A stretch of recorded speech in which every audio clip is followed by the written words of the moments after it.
One of the things that I learned that's fascinating is that basically I was always under the impression that you had to make a ton of money or have an amazing job to get your credit up high. But here's the thing, if you own a house or you want to buy a house or you want to buy a car or pretty much anything, if you have bad credit and you add up the extra interest you'll pay, it's insane. Like for a house, if you buy a $200,000 house, if you have a bad interest rate because your credit's not good, you might end up spending an extra 200 grand that you don't need to. Guess who the only person that profits from that?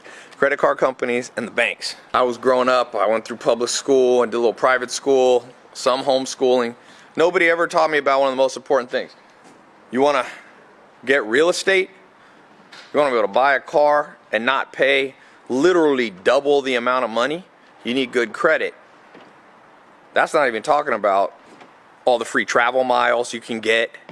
And so it's one of those questions, it's like you graduate from high school and you're like, did none of you ever want to talk about credit?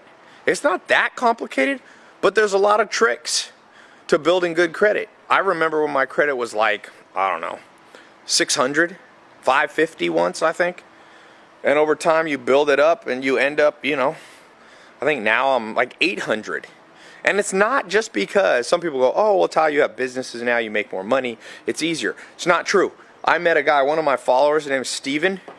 He's 20 years old, dropped out of Stanford, didn't have a lot of money, and he's got, I think, something like $3 million in credit card lines open, available to him. He has like 220 cards. I've looked at his credit, he's logged in, he has like 700.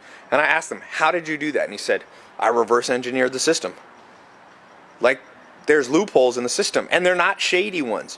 One of them's there's a government website that you can go and get things not removed from your credit. I literally did it. My credit was like 780 or something, and I got pretty good credit, and it knocked my score up like 20 or 30 points in a week because this kid, Steven, showed me, this 20-year-old showed me a government website you can appeal a bad credit score.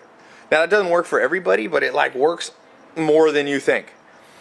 So it's one of those things, after I met this kid, I'm like, damn, why didn't anybody show me this? Free government website. He showed me the right credit cards to get in the right order, which ones to apply for. He has 2 black cards.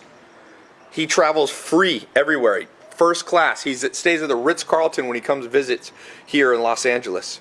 20 years old. All free because he's got built up credit card points. He knows how to transfer from one card to the other.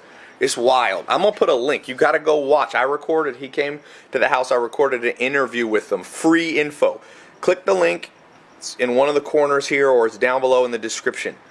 Watch this video. Since I've released this, I cannot tell you. I've created a WhatsApp group on my phone from all the people that are writing in. It's like an insane amount of people are writing in and going, let me see if I can find it. Just testimonials. Literally.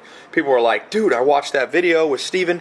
We made a paid mentorship program. Some of you that really need to fix things fast, we got a system where Steven will go through step by step over 8 weeks and help you improve your credit. Or you can just watch this free video. Like, I don't care. Like, depends on your situation. So anyway, my advice to you is, no matter your situation, almost guarantee you, if you haven't done some of this credit hacking, that's what they call it. Credit hacking is like they're not hackers like computer hackers. They're like credit hackers. They figured out all these loopholes. They figured out how to get travel points from Delta, how to upgrade to first class first, how to get free gift cards. All of it's legal, all of it's ethical. You don't want to do anything illegal. Okay? They figured out which credit bureaus you can freeze. Now that's something you got to do correctly, but sometimes some credit bureaus, they report inaccurately. They just do. There's more than one. There's not just the big 3, like TransUnion, Experian. There's other ones, smaller ones that a bank might use. This affects you getting a job too. Now companies are pulling your credit, and if there's things on there and you haven't repaired them, it'll be the difference between getting a job of your dreams or not. So click the link. Go check this interview I did out with Steven. It's completely free. He's 20 years old, Stanford dropout. He's a smart kid, but he didn't even have a college degree. Now it's like $3 million or let's say $1 million plus. I can't remember if it's $1 million, $3 million, whatever it is. But over $1 million in open credit lines. over 700 credit score, 750. He did all this in 1 year, 2 black cards, and I think he's got over $20 million in 20 million points in like travel and reward points. It's insane. It's one of the coolest things I've ever seen. You'll see, I've released hundreds of videos on the internet. This one is getting about as many testimonials as I've ever seen. Real results from actual people all around, you know, not just in Los Angeles, everywhere. So click the link, go watch this. It's free to watch. You don't have to put a credit card in. You know, come back to this video and comment and tell me what you think of it, okay? Because I know you're going to